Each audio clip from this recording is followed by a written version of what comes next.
Alô, alô, turminha! Como é que vocês estão? Hoje a gente vai finalizar de uma vez por todas, para sempre, a questão do debate sobre os domínios morfoclimáticos. Na semana passada, a gente fez a correção do formulário sobre vegetação, e alguns de vocês podem falar assim: professor, a gente já debateu isso, socorro, por que isso de novo? Porque a gente debateu muito na visão dos biomas, né? E eu queria passar um pouquinho dentro da visão dos domínios morfoclimáticos, que tem diferença, tá bom? Ó, denúncia aqui da minha gata de que eu já estava assistindo vídeos, ó. Então, a gente vai, né, vou fazer uma recapitulação sobre o que é o domínios morfoclimáticos, vou falar um pouquinho sobre cada um dos domínios e vou aproveitar e já falar um pouquinho também sobre os maiores problemas ambientais que cada um deles enfrentam, beleza? E aí a gente finaliza esse tema, a gente pode ir para as férias com o coração limpo, né? Eu vou deixar também, antes de liberar vocês para as férias, né, uma seleção de vídeos sobre geografia do Brasil, na área um pouco mais da geografia humana, para a gente tentar suprir essa lacuna que a gente acabou tendo, tá bom? Quando a gente fala de domínios morfoclimáticos, a gente está falando da perspectiva do estudo do Aziz Nassib Absaber, que é esse grande geógrafo brasileiro. E ele, a gente já até falou dele antes, né, quando a gente debateu o relevo, uma das perspectivas de relevo que a gente estudou veio do Aziz, então ele é uma figura dentro da história, né, brasileira, do pensamento geográfico brasileiro no que tange a geografia física. Então, a perspectiva é dele, beleza? O domínio morfoclimático é o seguinte: o Aziz vai olhar para a geografia e vai falar: olha, legal, a geografia física tem a hidrografia, tem a geomorfologia, tem a pedologia. Como que a gente pode pegar todas essas áreas da geografia física e reunir? Né? E aí ele pega e propõe, né, um desses conceitos, que não é só ele sozinho, que é o conceito do domínio morfoclimático. O que vai ter nesse conceito? Né? O que ele vai tentar elencar?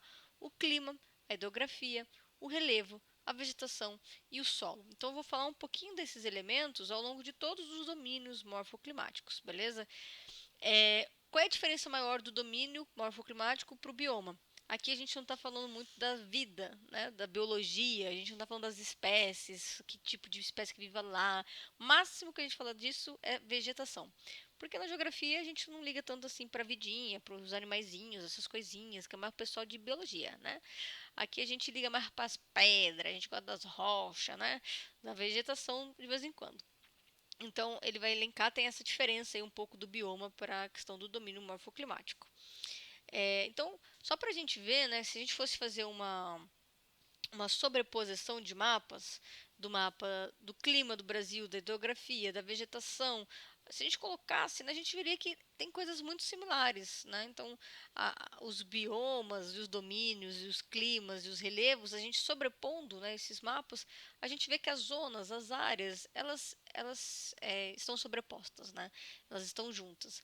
O mesmo clima vai gerar um bioma muito próximo em relação à região, e a relação com o relevo, né, e com a relação com a vegetação. Então, isso é legal, né? A gente conseguir linkar tudo numa ideia só, num conceito só.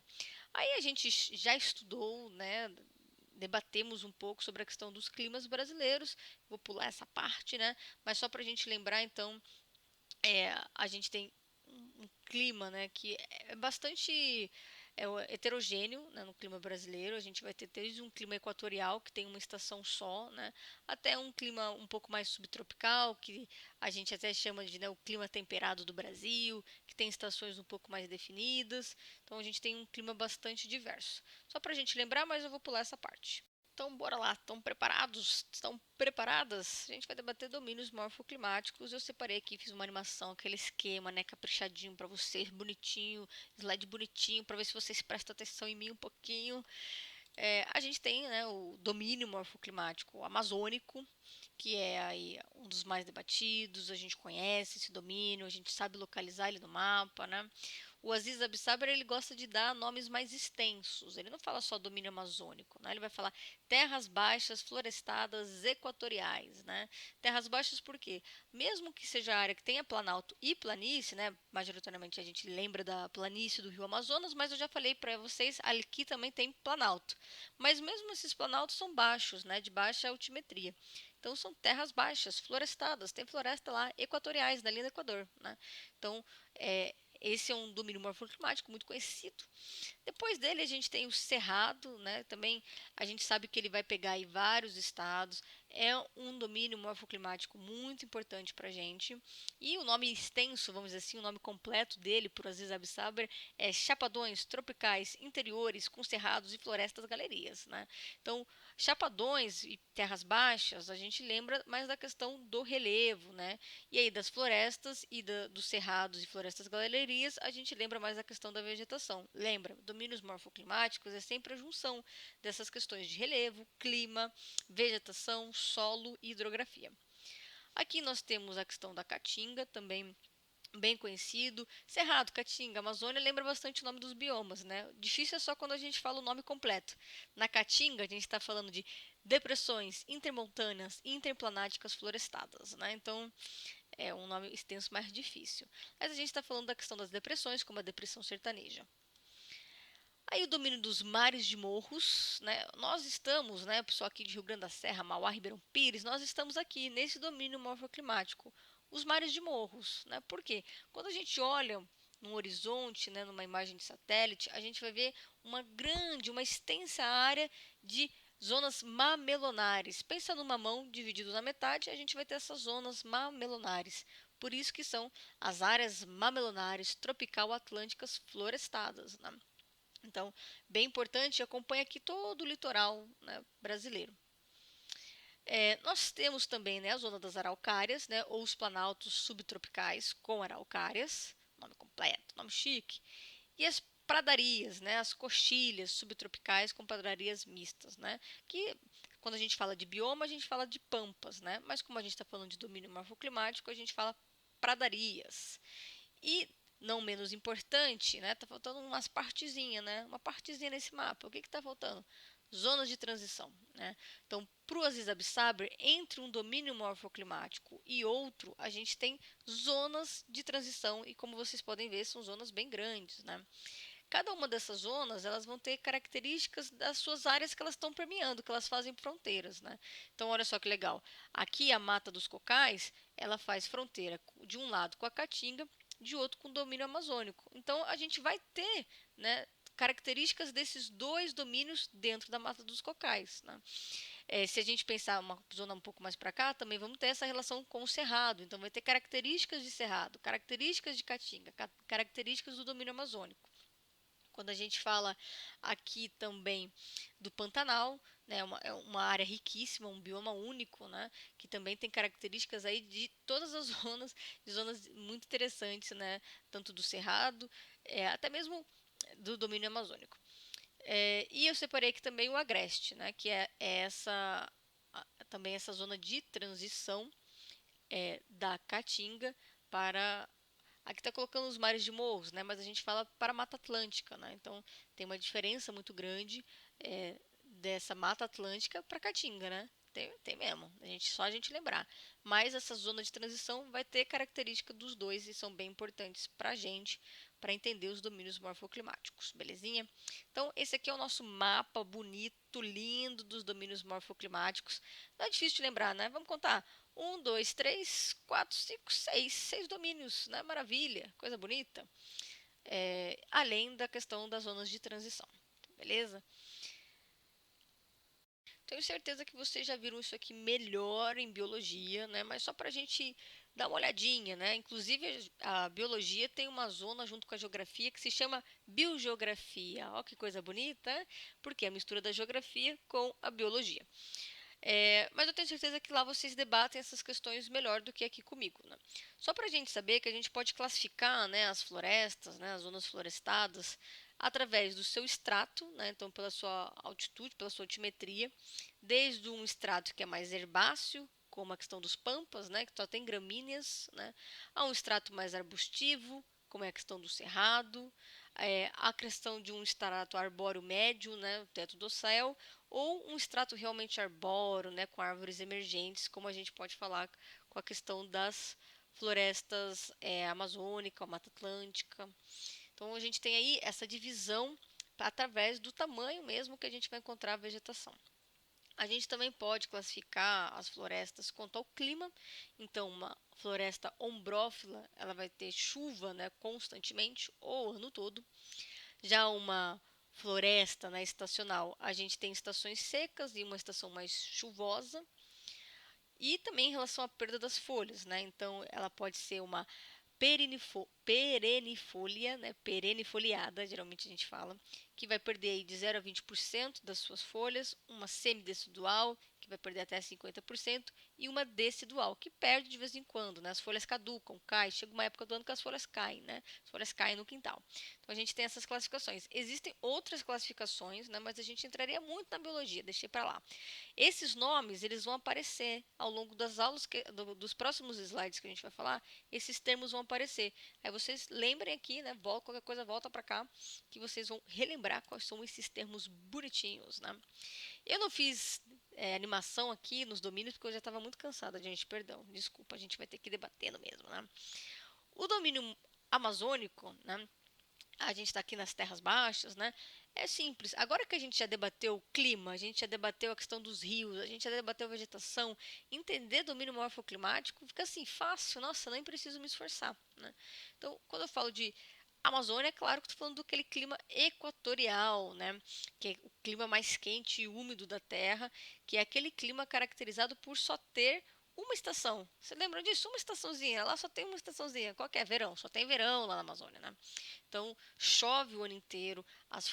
É uma floresta que a gente não vai ter perda das suas folhas, né?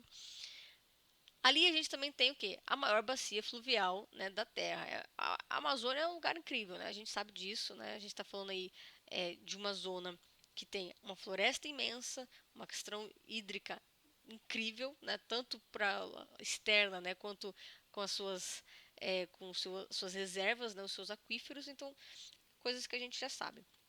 Então a gente vai ter uma floresta que ela é heterogênea, ou seja, ela não é homogênea. De cima parece que é tudo igual, né? Mas quando a gente vai olhar lá, tem espécies das mais variadas, né? Uma biodiversidade gigantesca, né? É, aqui, uma coisa muito interessante da Amazônia, eu acho que para a gente resumir, é a questão dos solos, né? Ela é muito diferente do que a gente pode pensar em senso comum.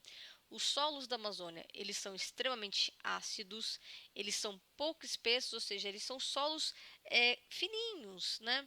Qualquer chuvinha, se não tivesse aquela cobertura vegetal enorme que protege aquele solo, qualquer chuva leva aquele solo embora, né? Deixa exposto o quê? Só a rocha. Então, é um solo frágil que pode gerar, né, lixiviação, que é essa retirada do solo, né? Então, o solo com mais nutrientes, né, com minerais, ele é retirado pela chuva, isso pode ocorrer. Então, o desmatamento na Amazônia, por exemplo, pode acarretar nessa lixiviação, que é essa retirada do solo superficial.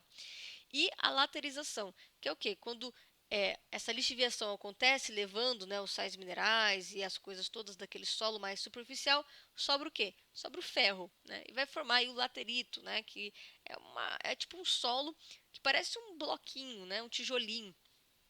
E ele é muito ruim, né? Por que, que ele é ruim? Porque como é que você planta num solo que é duro, né? Que não tem nutrientes, é só ferro, né? Então, o domínio amazônico é o seguinte: ele tem uma dependência muito grande da própria floresta, né? O que garante ser essa grandiosidade é do jeito que ele está agora. Se a gente destrói para plantação e tudo mais, a gente tem um grande risco de ter um processo que a gente chama de savanização. Que é o quê? A Amazônia virar uma savana, né? De vez da gente ter uma floresta, né, latifoliada, né, a gente teria uma savana um cerradão, né? A gente teria cerrado. Então é complicado. Aqui, né, a imagem que eu coloquei aqui é uma serrapilheira. Eu também falei sobre isso na correção dos formulários. A serrapilheira é essas folhas, né, que caem ali da árvore e vão fazer uma camada. Isso é muito bom para a floresta, porque permite com que a gente tenha aí uma devolução de matéria orgânica e vai transformando esse solo um pouquinho melhorzinho. O que acontece se a gente tira a floresta, também não tem serrapilheira, também vai ficar ruim, né? Tudo ruim. O domínio da Amazônia, né, a gente divide, né, esse domínio em algumas partes, né? A gente tem a mata de Igapó, que é essa mata que fica inundada, ela fica na água. Olha que coisa incrível, né? Linda, bonita de se ver. Nós temos a mata de Várzea, então de várzea o quê, né? O que era futebol de várzea aí pros moleques que jogam futebol, né? Futebol de várzea era aquele futebol de um campinho que tinha do lado de um rio, né? Por quê? Porque era o futebol da várzea do Rio. Então, a mata de várzea não é um futebol. Como que é uma mata que joga um futebol de vez em quando, não profissional, né? Amador.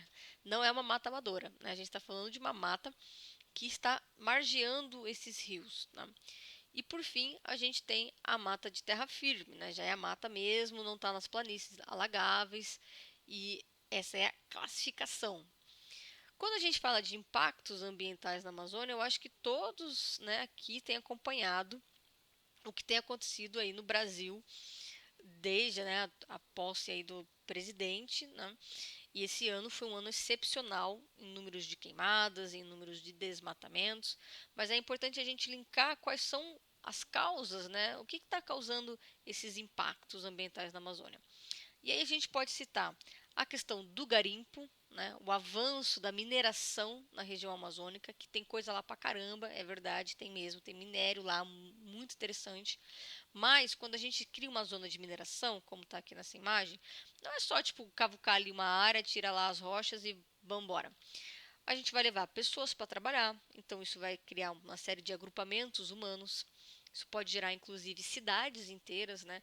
As hidrelétricas, por exemplo, que foram construídas recentemente na região amazônica, né, como o Xingu, etc. A gente tem problemas ali que são cidades que são áreas que viraram áreas urbanas, né? Então a gente tem um desmatamento para a criação de cidade mesmo, né? As pessoas vão morar lá. Então isso é meio que é uma bola de neve, né? Então uma coisa vai levando na outra e a gente vai tendo um problema maior. A gente tem a questão das queimadas, né? E eu até trouxe aqui um trechinho para a gente ler, né? Vou ler ele inteirinho, tá bom? Paciência aí. A relação entre desmatamento e fogo é bem conhecida da literatura, já há muitos anos, e sabe-se que é uma das etapas de limpeza diária para a implementação da agropecuária, principalmente pastagem. Existem alguns usos tradicionais para fins agrícolas em áreas já consolidadas, mas sempre se soube que o grosso das queimadas esteve ligada ao desmatamento, né? Então, olha que louco, né? Inclusive, aqui tem uma outra matéria, deixa eu ver se eu separei aqui, né? Tá falando que as queimadas, né, desse ano, elas aconteceram em áreas recém-desmatadas e privadas, né? Porque o pessoal da agroindústria desmata, né, taca fogo na floresta, tanto para avançar a própria questão da extração de madeira, que também é uma questão, então extrai-se muita madeira da Amazônia, mas também para a questão do avanço da agropecuária, principalmente para pasto, né? Só que, de novo, isso é um problemão. Esse solo não é solo para plantação, é um solo complicado, é um solo ruim, é um solo ácido. E a gente pode cair aí no processo de savanização. Além da savanização, a gente pode até, assim, alguns autores um pouco mais drásticos, não sei o que lá, poderia causar uma desertificação, né? Pensou a Amazônia virar deserto, né? Coisa horrível. Então, desmatamento para a questão das madeiras, a questão das construções das hidrelétricas, a mineração e a expansão da agropecuária são os maiores problemas que a Amazônia enfrenta hoje, além da ausência total de um ministro do meio ambiente, né, e um presidente que se preocupe com essas questões. Nossos maiores inimigos. Já quando a gente fala de cerrado, né, a gente não fala mais de uma única estação, né? O clima aqui ele é tropical, ele tem duas estações bem definidas. É claro que isso vai afetar o regime das chuvas, né, o regime dos rios. E aí a gente vai ter uma zona onde o rio vai estar um pouco mais cheio, onde ele vai chegar até transbordar, e uma época quando vai estar um pouquinho mais fininho, né? Ele vai estar lá o filetinho. Não chega a acabar, né? Eles são rios que não são necessariamente intermitentes, são rios perenes, mas que ficam um pouquinho mais fracos. Como é que vai ser a vegetação desse lugar, né? Devido a esse clima aí um pouco diferente, né? Ele vai ser uma vegetação que vai variar, né? Tem estratos, né? Quando a gente fala de cerrado tem estratos, mas a gente fala de uma vegetação que é mais herbácea, que é mais arbustiva, aquela ideia dos troncos retorcidos, né? O relevo é um relevo de planaltos e chapadas. É por isso que o cerrado ele é um grande divisor de águas, né? E aí, o que acontece nessa região? Muitas nascentes de rio, né, como o rio Tocantins. O Cerrado é chamado, inclusive, de a caixa d'água brasileira, né? Coisa bonita. É, os riscos ambientais, então, que a gente sofre com a degradação desse solo, até vou pular aqui um pouquinho, sempre vão envolver a questão da escassez de água, que pode pôr em risco o Brasil inteiro, né? A Amazônia pode alterar o clima mundial, né? Transformar aquela região toda em deserto, transformar o sul e o sudeste do Brasil em regiões complicadas, com climas complicados. E se a gente destrói o cerrado, a gente pode colocar o Brasil inteiro numa crise hídrica, né? Então, bem complicado. Voltando aqui a falar dos estratos, né? Eu tentei colocar aqui essa imagem, né? Só não coloquei do Campo Cerrado, mas de todos eu coloquei. É fácil da gente pensar, né? Começa lá de uma vegetação um pouco mais, né, de gramíneas, né, um pouco mais baixa, até uma vegetação que lembra, né, que são as vegetações de bosque, que é o cerradão. Então, o campo limpo, né, o campo sujo, que já vai ter algumas espécies sobressaindo, né, mais arbustivas. O cerrado, né, mais comum, mais típico, né, o cerrado mesmo, quando a gente vê imagem de cerrado, geralmente vem dessa parte aqui, né, e o cerradão. Teria ainda outras divisões de cerrado, como o cerrado rupestre, as matas galerias, né, mas fica para um próximo momento. Isso aqui, essa diversidade que está aparecendo aqui, é o que aquele vídeo que a gente assistiu sobre o cerrado debatia, né? Ah, aqui é diferente da savana porque a gente tem vários estratos, a gente tem uma diversidade maior. Ele está falando isso aí. É verdade mesmo, né? A gente tem uma diversidade muito grande. O nosso cerrado ele não é homogêneo, ele varia de lugar para lugar. Além da questão né, do risco hídrico, que é o desmatamento do cerrado, quais são as causas, né? O que tem levado a esse desmatamento, né? Fogo, né? Claro, queimadas pra caramba, para colocar gado para funcionar, né? Para rodar aí nessa região. Inclusive, se vocês estão fazendo uma prova e pergunta, fale um impacto ambiental em algum bioma X, algum domínio morfoclimático. Gente, pode citar queimada, tá? Porque todos os biomas têm problema com queimada, todos. Da Amazônia, Pantanal, Cerrado, Caatinga, todos a gente tem problema com queimada. E aí, né, a questão de se a gente colocar em risco uma série de espécies, né, de vidas, né, ameaçadas de extinção, e a expansão agrícola, né, plantação de soja, botar o boi para pastar, né, são aí problemas que a gente sofre com o cerrado. Já na Caatinga, quando a gente fala dela, né, a gente debateu muito, né, na aula passada, então eu vou até falar um pouquinho. Mas a gente está falando aí de um clima que ele é semiárido, ou seja, chove pouco, a gente tem pouquíssimas precipitações, essas chuvas não são regulares, esse ano vai ter, ano que vem vai ter também. Não, não necessariamente, não é assim que funciona. Por isso que os rios, é claro, eles vão ser temporários, né? Vão ser intermitentes, sazonais. Uma época ele existe, uma época ele não existe, para de existir. Né? A vegetação é adaptada a esse clima, né? Então a gente debateu muito, né? Os arbustos espinhentos, os cactos, né? Elas se adaptam a esse clima, o que é incrível. É um relevo da depressão sertaneja, então é uma área também que vai sofrer muito por conta dessa coisa da gente ter uma chuva orográfica. De um lado vai chover, né, mais para o litoral, e depois dessa região a gente não vai ter mais chuva, são zonas mais quentes, mais semiáridas. É um solo rico em minerais, porém pobre em matéria orgânica, porque não tem serrapilheira igual tem na Amazônia. Né? Então, de onde é que vai vir essa matéria orgânica? O maior risco da Caatinga, né, é a questão dele virar um grande deserto, né, ele se desertificar. É um processo que, inclusive, é natural. Né, algumas zonas da Caatinga podem naturalmente se desertificarem, porque é uma região que não chove, não tem precipitação. Então vai se desertificando. Porém, ainda vem o ser humano, né, essa anta ambulante, né, coitada das antas, taca fogo em tudo, destrói o bioma, e isso intensifica o processo de desertificação. Né? Então isso é muito louco. A gente desmata essa área de novo para expansão da fronteira agrícola e a gente corre esse risco de desertificação muito forte lá na Caatinga. Né? Aqui, né, quais seriam essas etapas? Né? Então, as atividades humanas, né, que retiram a cobertura vegetal do solo. Qual é o problema de você retirar a cobertura vegetal do solo? Né? Igual na Amazônia, igual aqui na Caatinga, mesmo que sejam os cactos, é que eles protegem o solo. Uma chuva que vem forte, né, e não tem nenhuma vegetação cobrindo, ela leva tudo embora. Ela leva aquele solo superficial, que tem mais minerais, que dá pra gente plantar bonitinho, tudo embora. Isso se chama lixiviação. Então é um problemão a gente não ter cobertura vegetal. Imagina uma chuva, que uma gota de água, né? O nome disso é efeito splash, que cai numa zona que não tem cobertura vegetal. O impacto dessa chuva, dessa gotinha que vem lá do alto, é enorme. Agora, se ela cai num cacto, se ela cai numa floresta, esse impacto da gota é bem menor, né? Então isso não vai erodir o solo. Então o tempo seco, né? O sol forte, aumenta as temperaturas, racha o solo. Se chover um pouquinho, chove um pouquinho, já leva tudo embora, né? Tudo que tiver de nutrientes. Aos poucos, né? A gente não vai ter vida que consiga nascer ali. Né? Então isso vai gerar o quê? Um grande desertão. Né? O maior risco que a gente tem com o bioma da Caatinga. As araucárias, por outro lado, né, que eu acho lindo, é um bioma maravilhoso, riquíssimo, lindíssimo, porém que só tem preservado aí 1% das suas espécies. Gente, essa aula é um pouco depressiva, né? Pô, fogo em tudo, destrói tudo, é isso aí, faz o quê?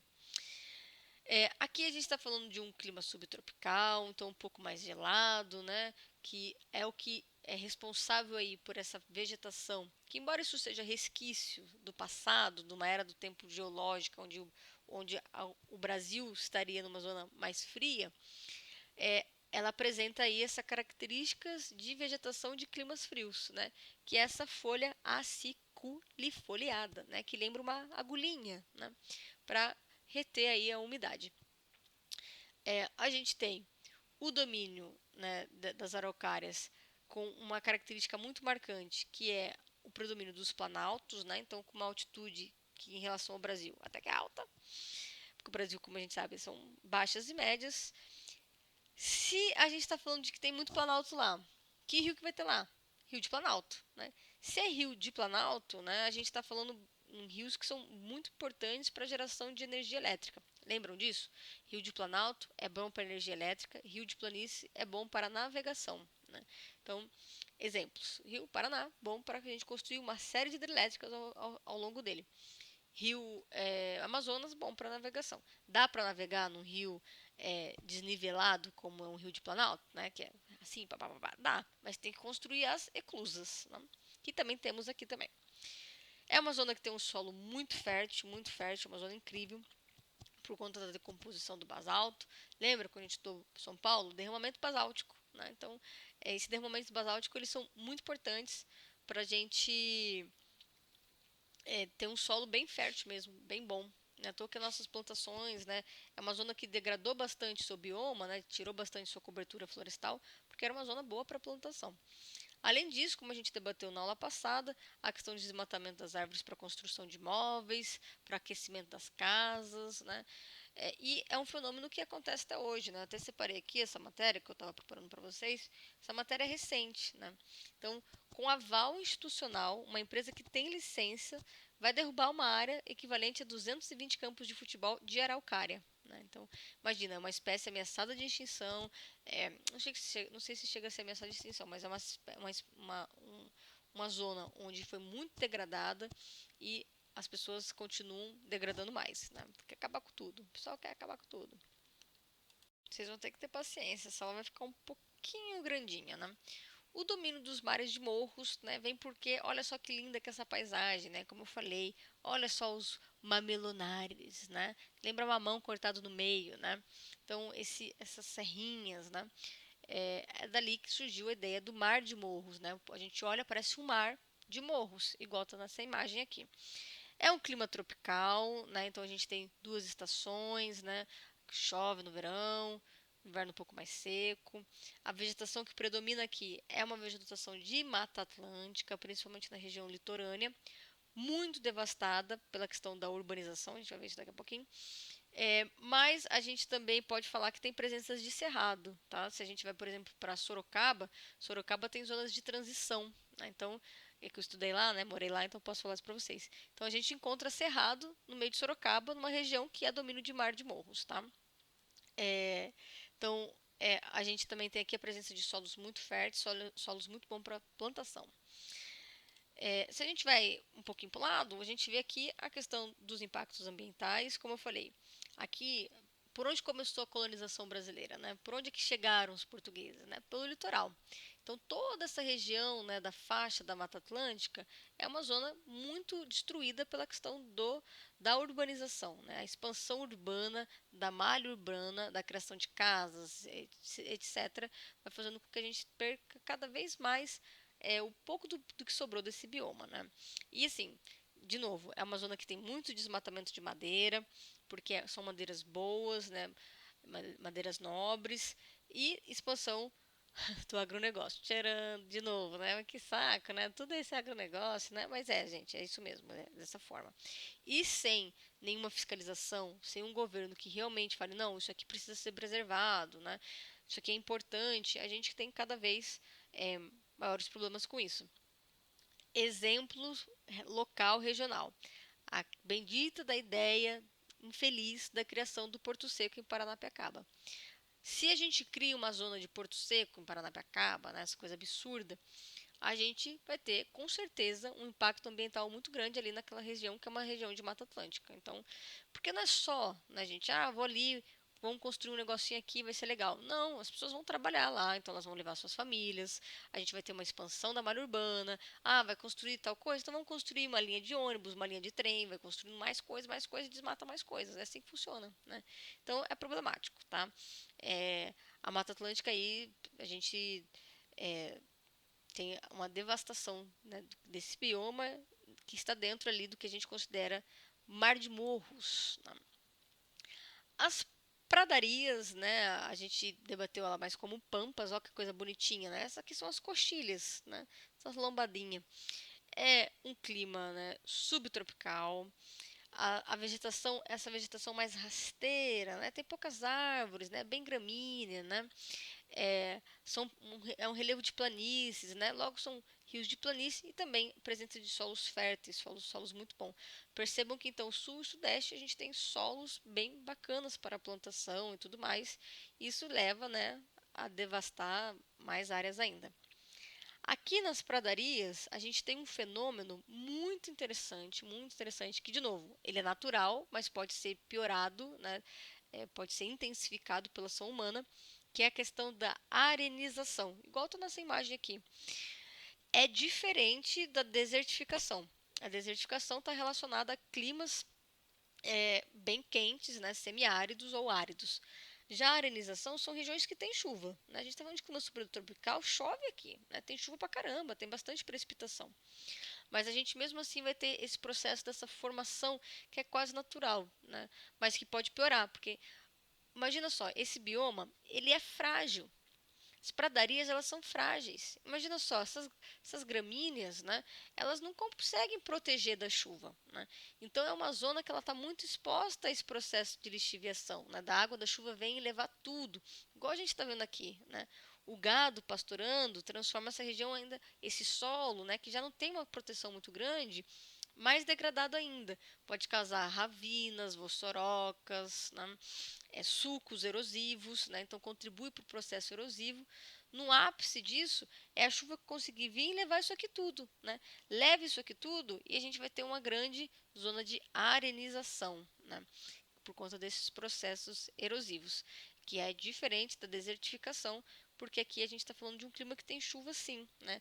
Mas devido à fragilidade desse bioma, a gente vai ter aí essa formação. Essa areia aqui, essa arenização, ela, assim, é mais complexo que isso, tá bom? Mas a gente está falando de um período, de novo, na história do tempo geológico, uma região que já foi mais quente. É o que é interessante, né? Já foi mais quente, já foi mais frio, né? São resquícios do passado. E aí, todo esse arenito, né, vem um pouco desse resquício do passado. O problema é que a gente degradando essa região, né, a gente tem mais perigo ainda de ter esse arenito aflorado, né, então sem essa cobertura vegetal que protegeria pelo menos um pouquinho, né. Essas gramíneas parece que não, mas elas protegem isso aqui de virar isso aqui, né. Então é bem interessante esse processo de arenização que acontece aqui. Por fim, pensei que a aula não fosse acabar, né? A gente está entrando aqui na questão das zonas de transição. Para o Aziz Absaber, não são umas zonas específicas, né? Não é um domínio morfoclimático específico. É uma zona de transição de um bioma para o outro, né? Então a gente vai encontrar resquícios da floresta amazônica, do cerrado, da caatinga, dos campos, é muito louco, né? É a maior planície alagável do mundo, né? Então é uma área muito incrível, que também tem um problema muito sério com a questão das queimadas. Esse ano aumentou aí 121%, é, muito para a questão da expansão do boi, né? Para colocar o boi para pastar e também da fronteira agrícola, né? Coisas que vão, vão, vão acontecendo. Uma outra faixa de transição muito importante é a Mata dos Cocais, né? Ela é bem famosa, ela é muito bonita, né? Eu acho muito bonita, né? Essa coisa das palmeiras, né? E bem conhecidas pela questão das quebradeiras de coco, né? Então, elas usam essa região como reserva extrativista, né? Então, não degrada o meio ambiente, elas vão retiram quando tem, dá a pausa das árvores e voltam, né? Então, é bem interessante, é muito explorado pela população local, que é para a estação da Carnaúba, do Babaçu. E a gente teria aí o Agreste, né? O Agreste, ele é sempre importante a gente falar o seguinte, quando a gente pensa em Nordeste, sertão, né? Deserto, né? Blá, blá, blá, blá, blá, blá, blá. Não, ok? O Nordeste, ele tem zonas, eles têm faixas de transição, ele é dividido, né? Então, a gente tem aqui toda a região, né, do número 4, a gente está falando de Mata Atlântica, né? Claro, né? Aqui recebe aqui a influência, né, da massa de massas de ar atlânticas, né? Então tem muita chuva aqui. É uma região muito úmida, com bastante precipitação. A gente teria aí a faixa, né, a 3, que seria essa faixa de transição entre a Mata Atlântica, né, e o bioma da Caatinga. É, a Caatinga, né, ela sim, mas essa coisa do sertão e tudo mais, né, mesmo assim, o polígono das secas não pega exatamente tudo isso aqui. E por fim, né, a gente já teria o meio norte, já com um bioma de, de floresta amazônica. Então, olha que interessante, né? A gente tem vários. O Nordeste não é só sertão. O Nordeste não é só seca, ele é bem amplo, né? Ele tem bastante coisa. E esse agreste aqui, né? Ele seria essa zona de transição entre a, o bioma da Mata Atlântica para o bioma da Caatinga, muito importante. Já a Mata dos Cocais, né, que a gente debateu aqui, ela seria uma faixa de transição entre a Caatinga e o domínio amazônico. Muito bacana, né? Muito bacana. Estamos acabando, acabando.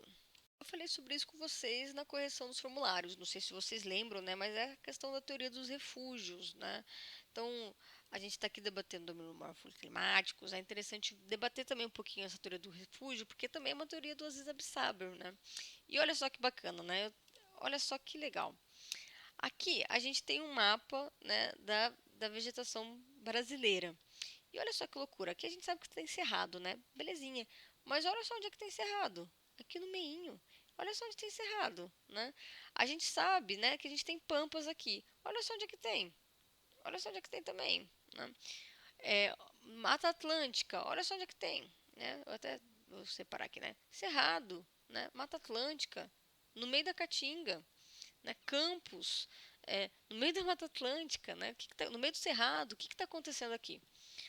O Aziz, né, quando ele olhou para esse mapa, ele falou assim, o seguinte, a gente tem períodos, né, onde determinadas formações vegetais avançam e tem períodos que elas se retraem, né, dependendo do clima. Então, se estou no período de frio, a gente vai ter uma expansão dos campos, uma expansão das florestas de araucária, né, porque está frio, é um bioma que se dá melhor com esse tipo de clima, né. Quando o clima volta a ficar mais quente, né? O que acontece? Esses biomas que conseguiram se expandir, eles se retraem. Mas o que pode acontecer? Uma verdadeira formação de ilhas, né? Ou de refúgios, né? Onde aquela espécie consegue se adaptar e fica ali, né? É por isso que a gente vai ter essas areazinhas, né? São refúgios, né? Onde elas conseguiram ficar, se adaptar, né? Isso, inclusive, pode gerar efeitos dentro da biologia muito interessantes, né? Que são espécies únicas, né? Então, imagina só, eu estou aqui Eu sou Mata Atlântica aqui no meio da Caatinga, né? Então eu vou desenvolver espécies próprias, né? Que por conta da evolução, né, adaptação, vai se desenvolvendo, né? Então essa é a teoria dos refúgios aí, que é bem bacana, eu acho muito legal a gente pensar como a vida funciona, né?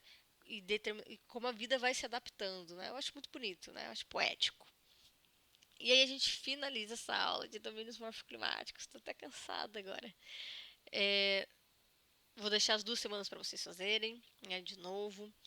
A gente não se vê mais, né? Não vou gravar mais vídeos para vocês. Cansei, cansei. Pelo menos não em geografia, né? Talvez em sociologia.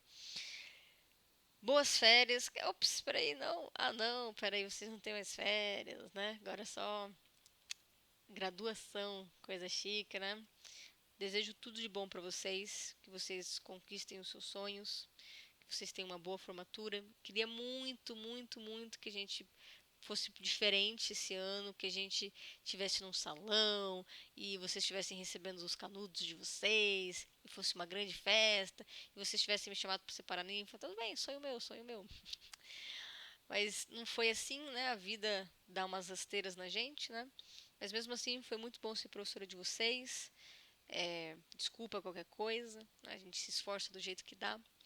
Boas férias, mesmo que seja um pouquinho maior, né? Bom janeiro, boas festas para vocês, tá bom? Beijão, se cuidem.